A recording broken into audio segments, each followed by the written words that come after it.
And let's see, let me have you enter your name here.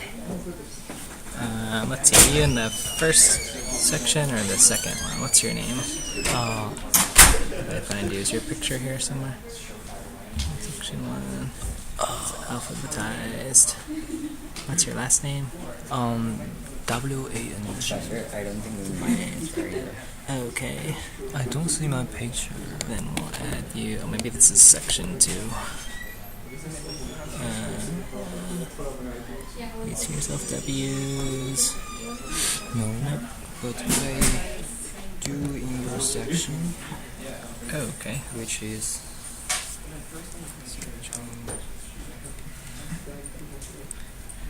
that. Okay, cool. Let's see, and you're not in as well?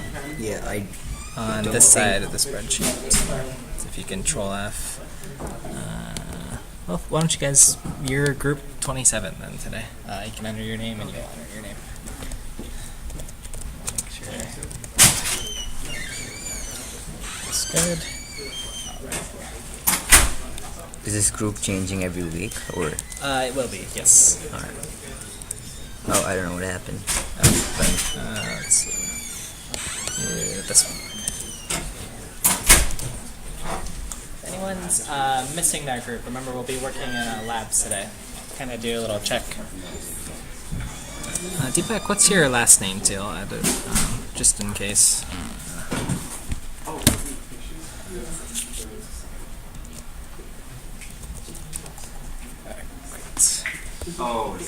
Ramesh. This class on enough. Okay, what's your name? Andre. Andre, that's right. Andre. Nope. Okay, let me put you guys together. Andre. My last name, D-A-H-A-N. D-A-H-A-N. Okay, great. You should be all set then. Okay, and today, Today you'll find Maxwell. isn't that under lab 3? I guess you're right, yeah. Oh, am I ahead? I'll fix this here.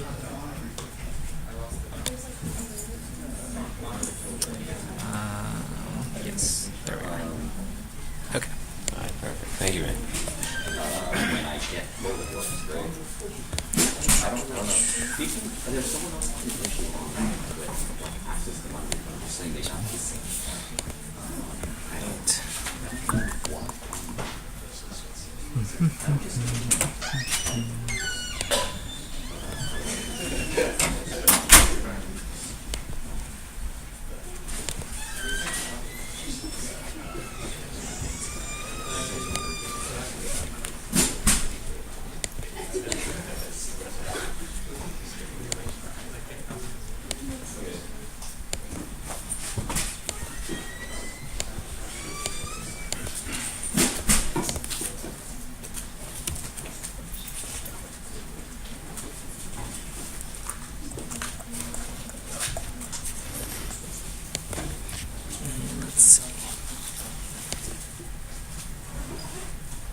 Okay, folks, we're right at 11:45. Today is a lab day. We'll have a little lecture to get us up and going.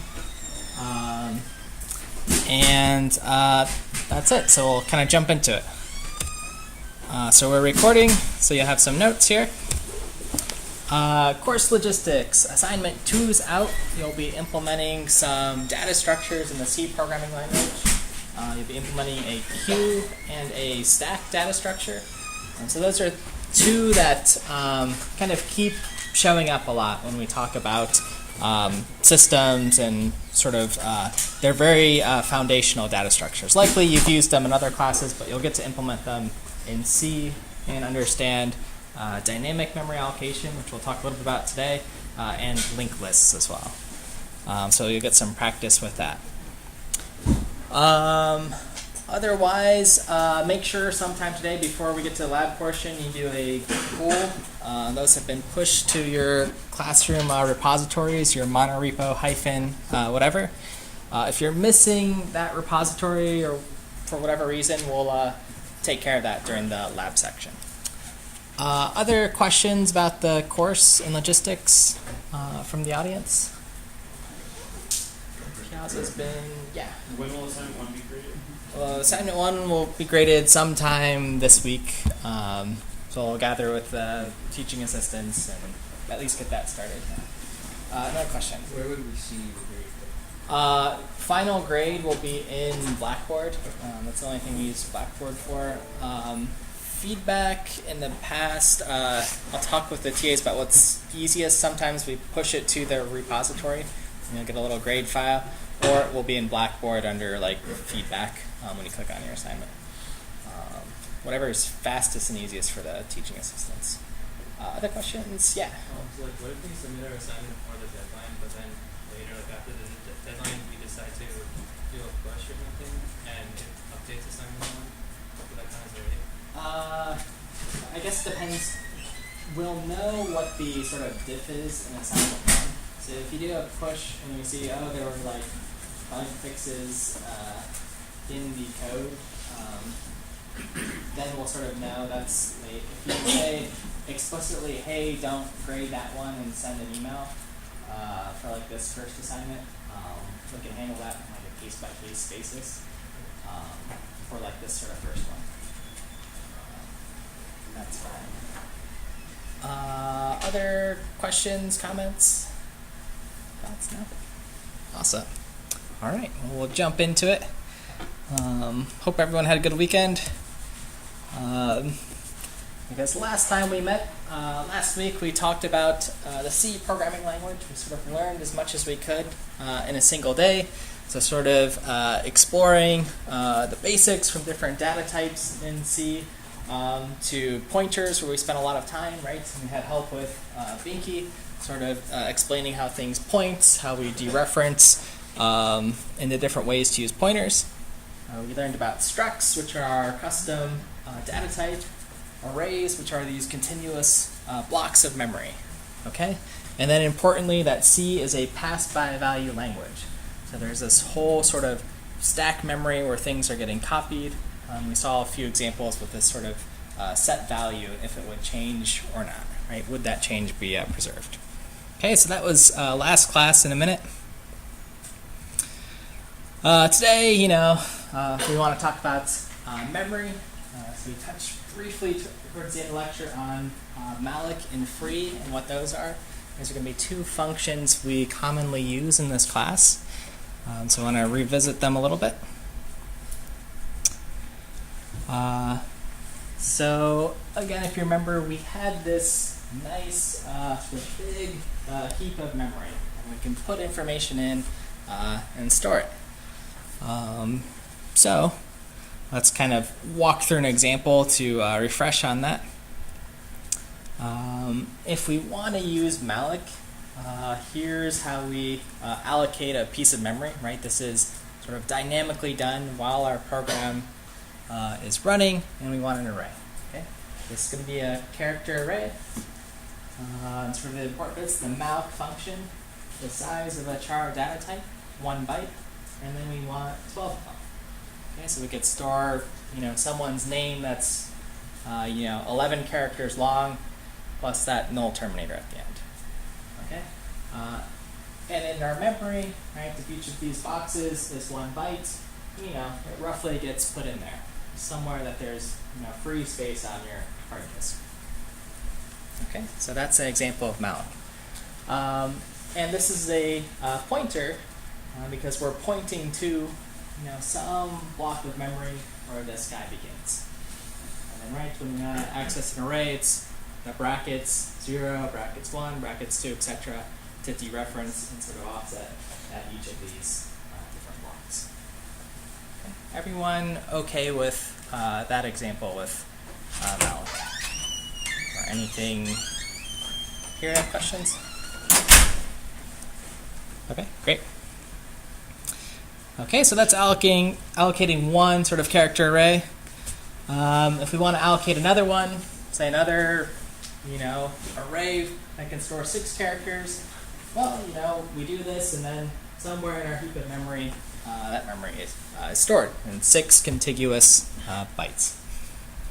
Okay, and let's do yet again another. This one is 8 characters, so 8 bytes. Okay, and remember, even though this is a grid, it's really just a long stretch of memory addresses, so it's kind of wrapped around in this visualization. Okay, so I've allocated a bunch of memory here. Remembering that everything's stored in a contiguous block, and then again, secondly, that this was dynamically done. Okay, so if we've malloced memory, we have to accordingly free our memory when we're done. Right? This is a finite resource. It's polite, when we're not using it to release our resources. It's polite and the correct thing to do. Okay, so if we free something, we do free whatever our pointer was to that array, and then it disappears. Okay. So now we can write new information there. So I'll play this back a couple times. Right, it's just going away when we call free. Okay. Now, if we want to allocate something bigger, this time, 7 characters, we need to find an appropriate spot to put this array. Okay, so somewhere in our grid where we can store 7 bytes. So obviously not where we had 6 there. So the malloc function finds an appropriate position in memory, and we're good to go. Okay, so we've got a little bit of a gap here, which is okay. We'll talk about this sort of, the term here, fragmentation, where things are sort of very sparse, so it's not typically good, but this was the best we could do. That's where there was room. Yeah. Will that try to save that 6 for a 6, or will it just put anything that will fit in there as soon as it comes? Yeah, so there's a bunch of different strategies. One is called a best fit strategy. That says, hey, try to find exactly 6 if I ask for it. Maybe 5's okay. So there's some sort of heuristic. Will it wait for those if it does that, or will it see that 1 fits in there too and put a 1? If it immediately sees that there's a 6, it'll just put it in there. If it's a 5, then it could be sort of heuristic and say, well, we're only wasting, or not wasting it, but there's only 1 empty spot. There's other allocation strategies we'll talk about. One's just called a first fit. That's sort of what this is. It says, hey, the first spot fits, just put it there. That's easy. This sort of field of memory allocation and how to take these blocks and fit them in here optimally. One, if you can solve it optimally, I think you'll get $1 million for something called the Clay Prize. And this isn't too different from a problem, if you can imagine, at Amazon, if you're trying to store boxes very efficiently. So you can work for Amazon, and it'll give you Bezos should write you $1 billion check if you solve this problem. But yeah, very good question. So there's a lot of different strategies on how to fit memory, right, in a finite space. And this is sort of give me the first spot it fits. Okay. Any other questions on that? Awesome. All right. So, let's just hold this picture in our mind for a second. Memory being fit sort of nicely in these boxes. And now the question I'm sort of posing is, this first character array that we did, that was 12 bytes, what if it really should have been 13? Because, it's storing names or something, and someone's name needed 13 characters to store. How would you sort of fix this? What would the strategy be? I'll go here, and then your comments. Would you make or allocate a new one with 13 bytes, copy the contents of the previous one, or I guess is that yeah, Yeah, and then sure. and then free the original. Yeah. Okay. Yeah. Any other additional? In this case, there's a couple options. If you just know that you need to resize it, but you don't already have stuff that they need to copy, you could just add a byte because you have that space next to it. If you don't want to do that, or there isn't space next to it, you can just resize it completely, take it and say put it in a new space. Okay. So this is back to this strategy. Yeah. So maybe if we know we have 1 byte here or something, or we can sort of squeeze things in. And then your strategy is sort of, hey, we have these 12 bytes here, we still need them, whatever information we're storing. Copy that data into a new 13, so something bigger, sort of 1 element at a time. And then get rid of the old stuff, right? Because we don't need the 12 thing anymore. Okay, so I think those are sound strategies. And the answer, dynamically resizing array is sort of, here's the algorithm as explained. So sort of step by step, and then we can look at it in code, but create a new larger space of memory. This time for 13 bytes. Iterate through our previous contents and copy them over. Right? So we have to do this iteration in some loop. Remove any old copies, right? Get rid of it, and then we can proceed forward, right? We have 13 bytes of storage. Okay, so in the code, sort of looking at this, and this is posted on the slides if you want to try it out, or on the website under lab2. We have a character array that's for 12 characters. We create a new one that's 13, and then here's our loop. It's going through 12 times, copying our old stuff into our newly allocated 13 character array. And we get rid of the old space, the old character array. We can point, if we still want to use this character array as that same value, you can point to temps contents. You could do that. And then we need a free one or the other. Okay? Wherever those 13 bytes are. Okay. Make sense?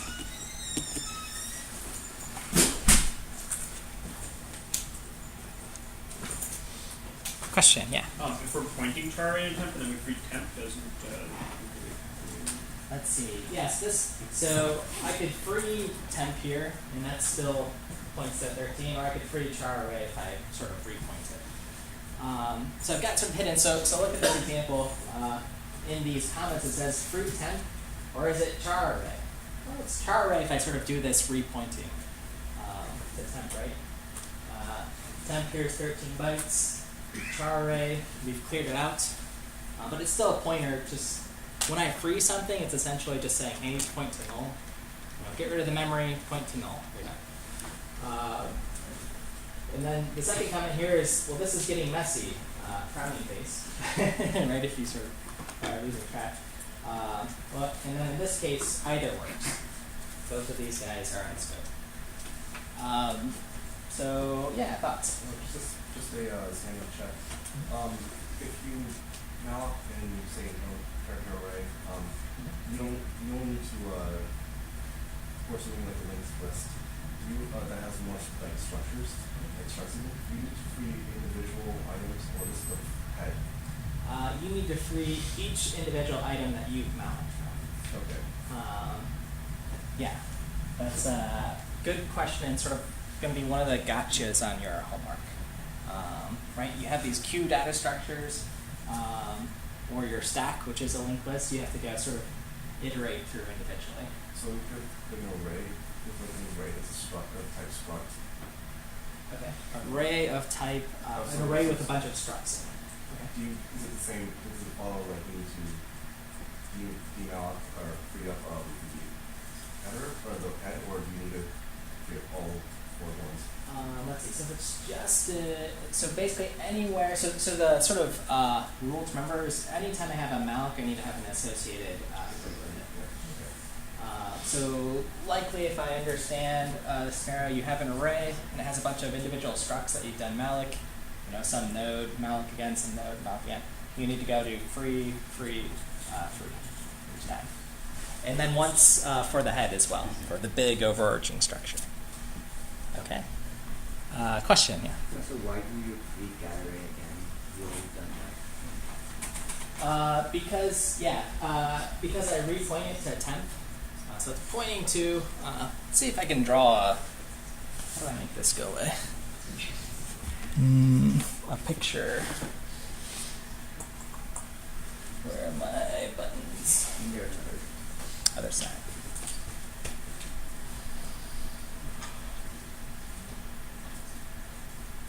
Are you looking for inputs to change I'm looking for how to make this thing go up. that's going to be on the thing right there. Let's see. Off on the thing. It should roll the Oh, let's see if I don't want to turn it completely off. Let's see, mute. Tracing power. All right, debugging for 1 minute. Well, if I turn it off, it's got to power up again, and that takes forever. Let me draw a tiny picture on this side.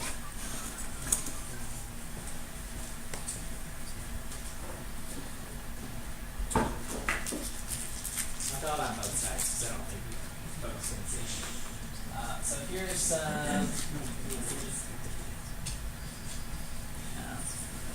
yeah, you guys are right. Let's just do it. Let's do a risk off. Okay.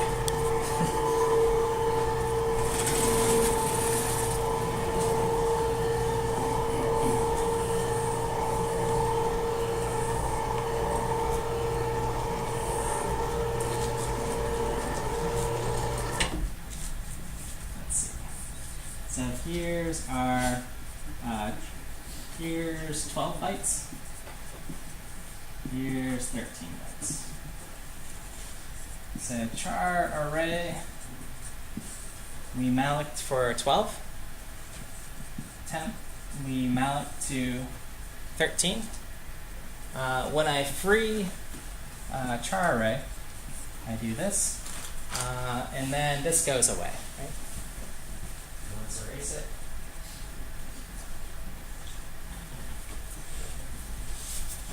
So this is gone, right? And then this is essentially, null. But if I do somewhere else in my code, char array, which is a pointer, equals temp, then what that does is points to here. Okay? So now if I free char array or free temp, it gets rid of these 13 bytes. Make sense? Why do I want to free this? Well, eventually I want to reclaim everything that I've malloced, right? So this eventually has to go away. Was there another question on this? Anything that we dynamically allocate, get rid of it. Yeah. So I know it's backly because then ultimately you're leaking memory.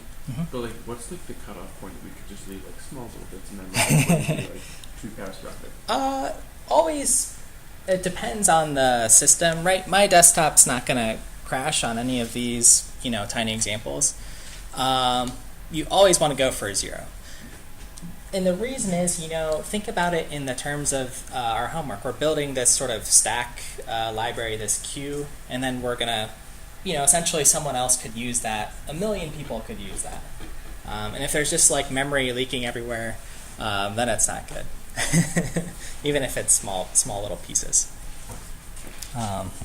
Okay, good. All right, here's our test. Let's see how fast it comes back. I mean, for this little example though, this was a little bit of a pain though, right? We had questions about like, what's the right thing to free? You know, should it be char array? Should it be temp? You know, so doing this dynamic resizing,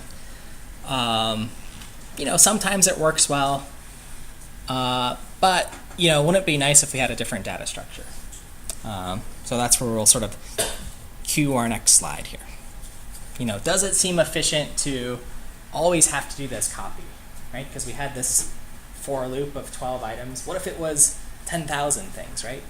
A loop that goes around 10,000 times to make it 10,001. Well, that's expensive. Okay. How many people have taken algorithms this class? Which everyone, right? So if I'm doing this copy, what kind of algorithm is it? Or what's the time complexity? Of n, right? For every item. But ideally, if I just want to add one little piece of data, we can do it faster. Okay, so this is this lead question. You know, does it seem efficient to do this copy every time we need to resize? Probably inefficient here, right? We might forget things, and so on. Okay, so we want to look and see if we have some sort of expanding data structures. Okay. So the problem we've discussed, you know, static arrays, ones that we just create with a fixed size, those don't expand. Our dynamic arrays, those we can expand, but we need to do this copy. Okay. Sometimes that's fine, but in this case, it's a bit of a pain. So we need some other tool in our toolbox, right? So we can make decisions about expanding things. So our tool, which we'll use for the lab today, is the singly linked list. Okay. So a linked list, or singly linked list, is our data structure. It's just a collection of a bunch of these nodes. Okay, so we have a node, and it stores some integer data. Okay. So, you know, it's just going to store a bunch of numbers. Oh, we've made the projector angry here.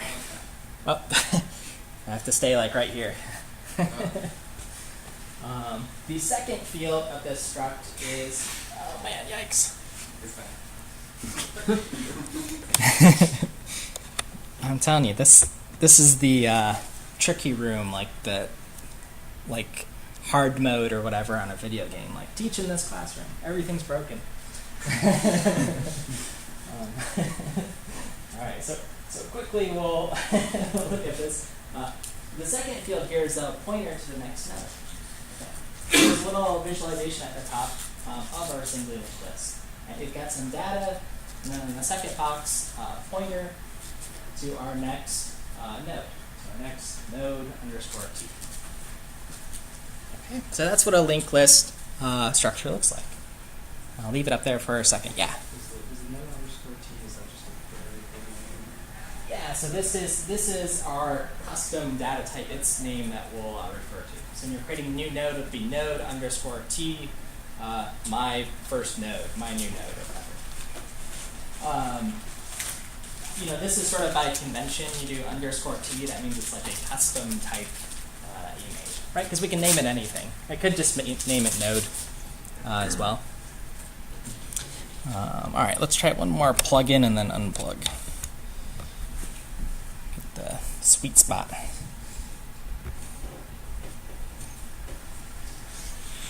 Otherwise, I have this ready. Okay. Questions on this part of linked list? All right. Okay. Sort of the anatomy of how we talk about our linked list is the very first node, that's the head of the list. And the very last one is the tail. Okay?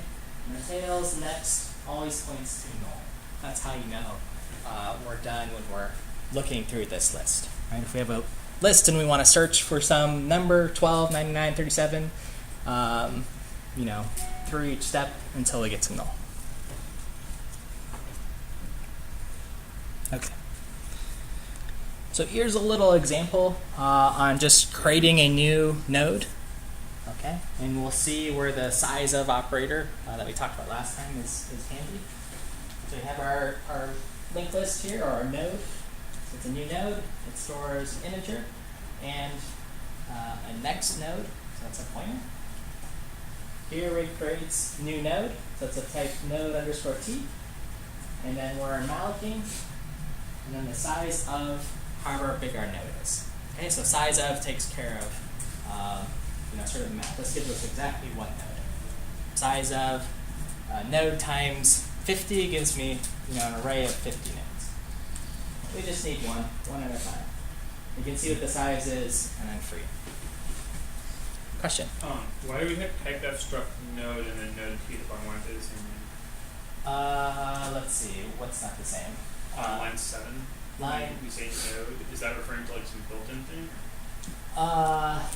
Yeah, so this is how we're going to refer to it. So typically the type def keyword, when you see it, it's sort of like creating an alias for a new type. This is sort of by convention. Otherwise in C, if you just have like struct node and are just creating it, then you have to refer to it as struct node new node every time. This saves us like one line of typing each time. I think in the examples in the lab, I think I should have at least one where I just have struct node so you can see the full thing. Yeah, question. In your struct definition, wouldn't node t compiler wouldn't be able to know what that structure is because you haven't defined it? This might be compiler dependent. Our GCC should be okay. Sometimes this will get angry if you've done some C. This should work on our machines in the examples I provided otherwise. Yeah. It's a little bit wonky, but this should be okay. If I just did struct node next, that would also be fine. Struct node start next. Okay. Okay. So anyway, so our linked list versus our array, right? A linked list is nearly, just merely a pointer to some next element, right? So it doesn't have to be contiguous, right? So in that example where I created a new node, whatever the size of this node is, it could fit here, it could fit there. If there's a bunch of holes, it could fit, anywhere it wants. And then the next node can go anywhere it wants as well.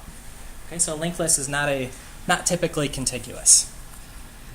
For ease, it's probably going to try to put it wherever it fits in the next spot, but that's not guaranteed.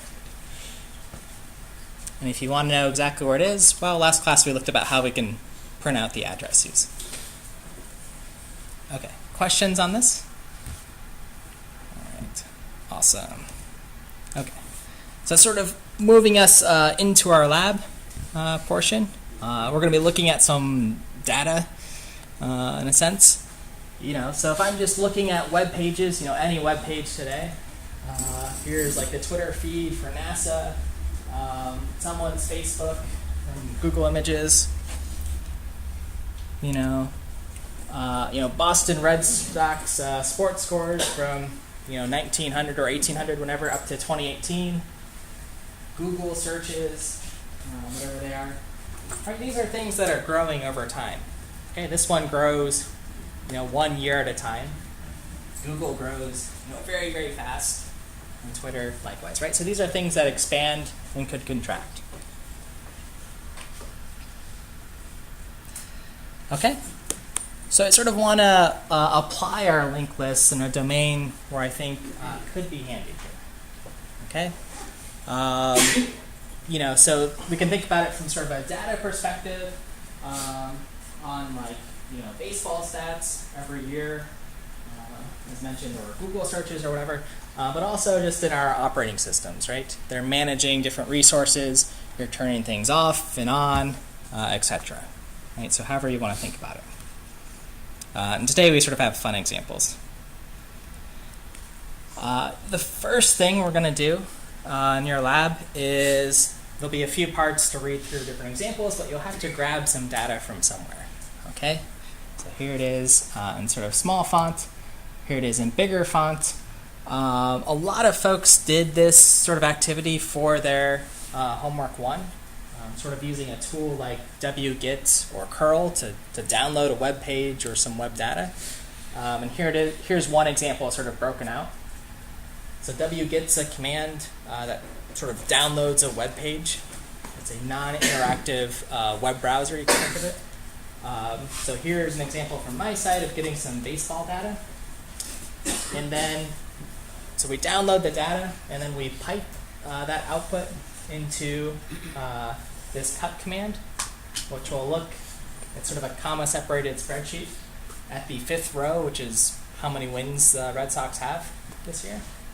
And then we output all those wins into a data file.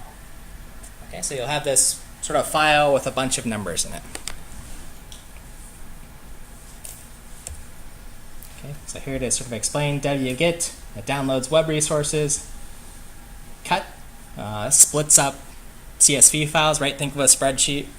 Sort of field 5 is column 5, split up by commas. And then tail gives us the last n number of lines. Okay? And then finally the arrow dumps it into a file called data.txt. Okay, so we've got this file named data.txt now. You might use curl or some other tool.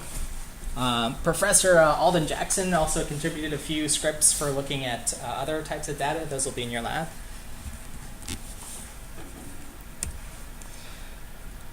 But now the next question is, okay, we've got data, a bunch of integers for, how many wins Red Sox have had. How do we get them in our C programs? It's a good question. Next slide. So we need to learn just a tiny bit about file input-output. Okay, so how do I sort of read lines from a text file? Well, the good news is C programmers do this a lot. So in our standard C library, what we've been using previously, standard IO, provides many, many helpful file functions. Here's just a few in a slide. fopen opens a file, fclose closes it, so when we're done with it, we don't want to modify it.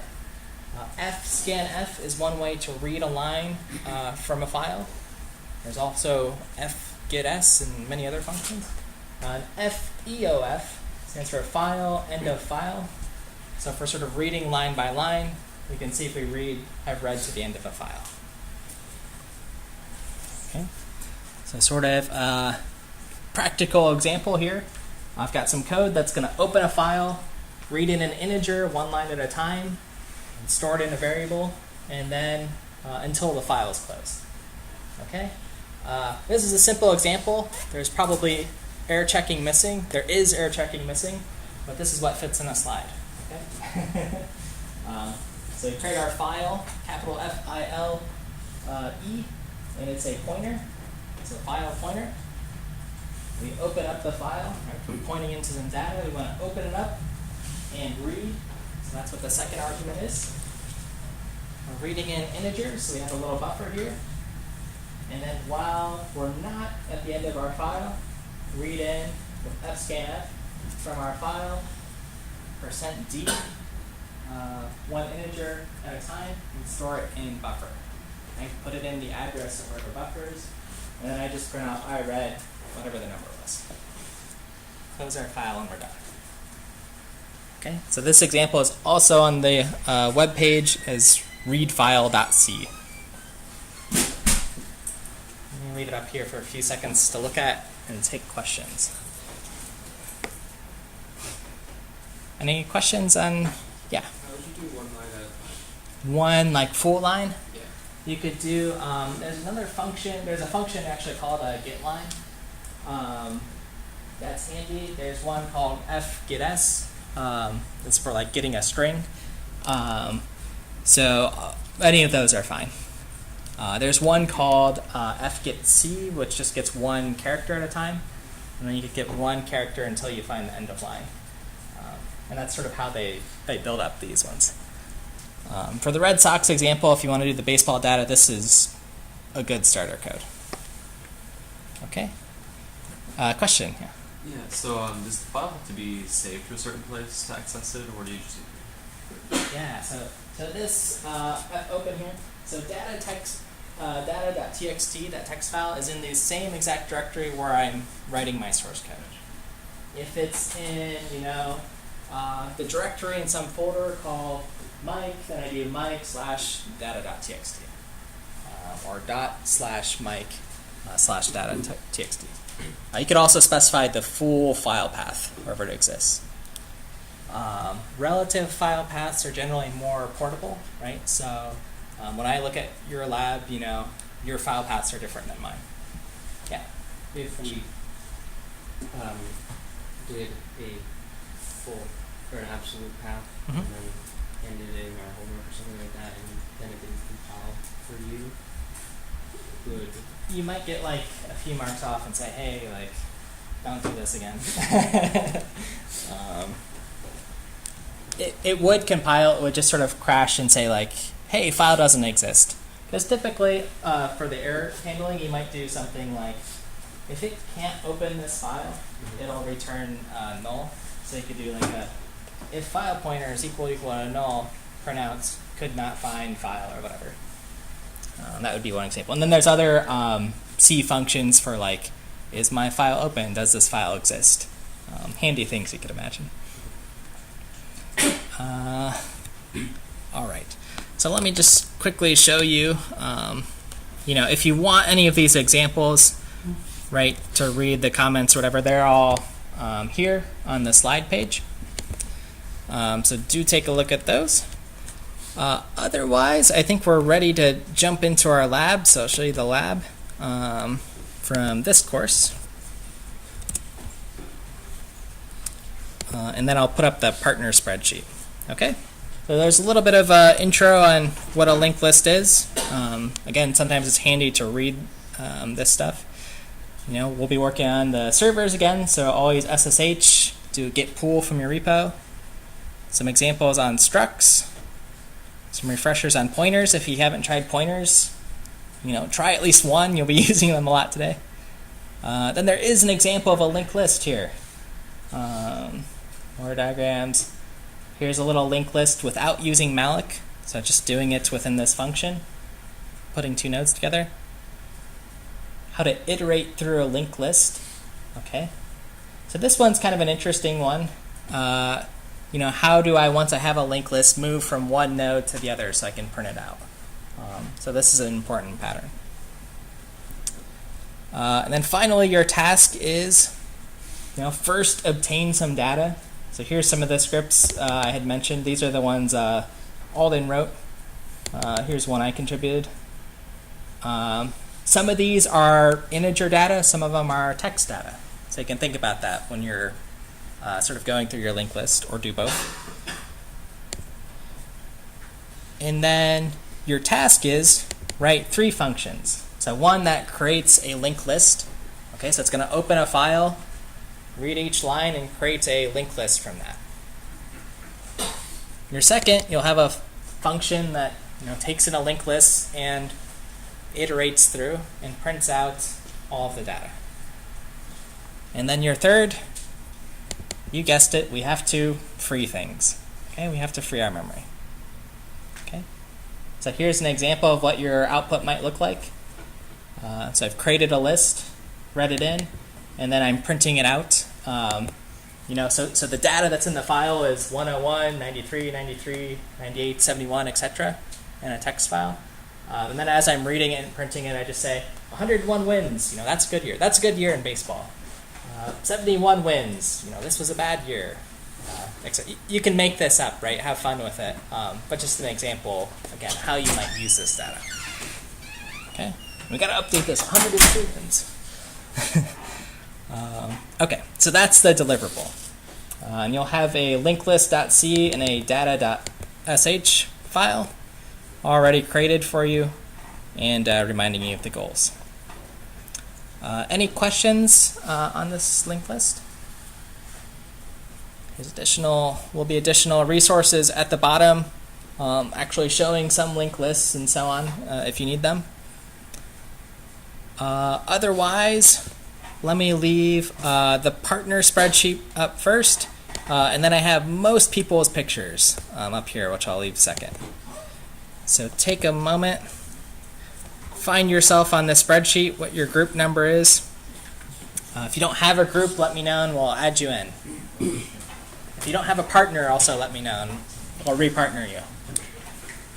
And feel free to move around wherever there's outlets in the front, whatever is easy. 21. 17.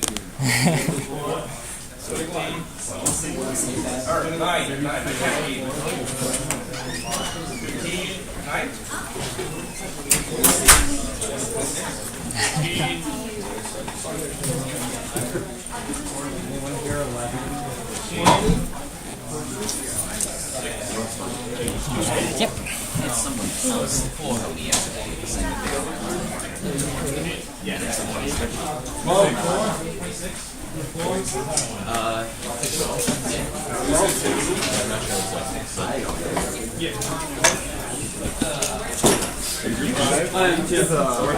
The spreadsheet changed? Is there not a big above it? Where do you want to sit? I up to you. I might be in charge right since I'm having maps like different. Mine's if you scroll up, right? The lab 1 was just sort of individual. Yeah. That's weird. I had something in lab 3, but I realized today was lab 2. So that's probably going to change, yeah. Let's see. Kyle, you're looking for 16? Yeah. The other Kyle. Okay. Yeah. Are you Michael? We can look at their screen chat in a second. 16! 12? Yes. Well, there it is. See? Nice. Alright, go ahead. Oh, really? What? My favorite place. Group number? I'm still searching for my partner, yeah. Okay, I'm not sure if he's here. Who are you looking for? Are any of you guys group 5? Group 5. I think he's definitely here. I think he just ran to the back. I'm gonna hold Okay. Yeah, hi. Yes. So, I'm pulling, I tried to pull from the repo. Okay. And I realized that what I submitted for assignment 1 is different than the version, I guess, that's on my terminal. Okay. And so it's telling me I have to merge the files before I can pull anything. I don't want to merge them because it's going to change what's on Right. here. And you're going to see like a version of my... Oh, I see. Got it. Okay, so 2 things. You can just pull if you want for now and send an email. Okay. And then we'll just grade the one that was submitted, the last one that was submitted before the deadline. Okay. And that's fine. Okay. I think that's the easiest approach. Probably. Okay. Thanks. Okay. Yep. Yeah, looking for folks or questions or which group? 19. 19. Let's see. Jeffrey. Okay. I have my partner, but I can't do a git pull for some reason. Okay. So when I was doing assignment 1, I made this text file, but then I deleted it from GitHub. I didn't delete it here. So now if I try and do a git pull, it won't let me do it, and it says like because the local changes, this file would be overwritten. Okay. So I'm not quite sure what I'm supposed to do. Okay. And you're looking for your partner? Yeah. Which group? Group 4. You. I think you just changed my group. I could have done that. You're looking for Kevin, or are you?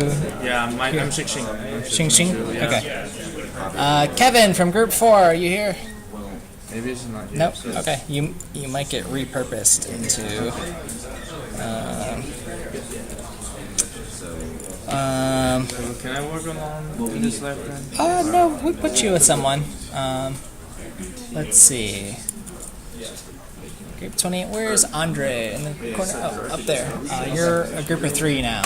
Okay. All right. If I try and do git pull, Your local changes defined. Files would be overwritten by merge. This was just like always an empty file. It never had anything in it. Okay. I just. So it says, please commit your changes or stash them before you can merge. So what's your, who's your, where are you at? 23. 23. I'm looking for David. You're Daniel. Yes. Group 23 is David here. Yep. Okay. Find each other. Yeah.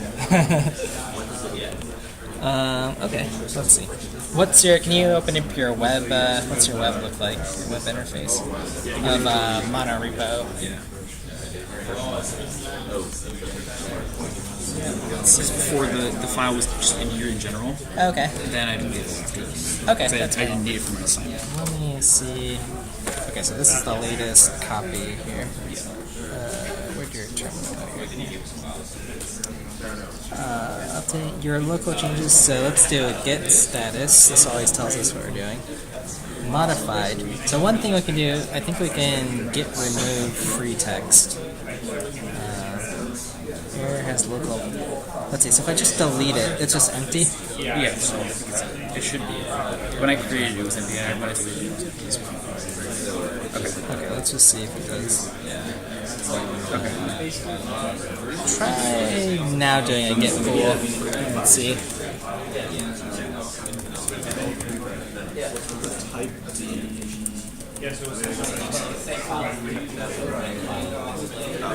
Oh, yep, that works. Awesome. Cool. Thank you. Got it.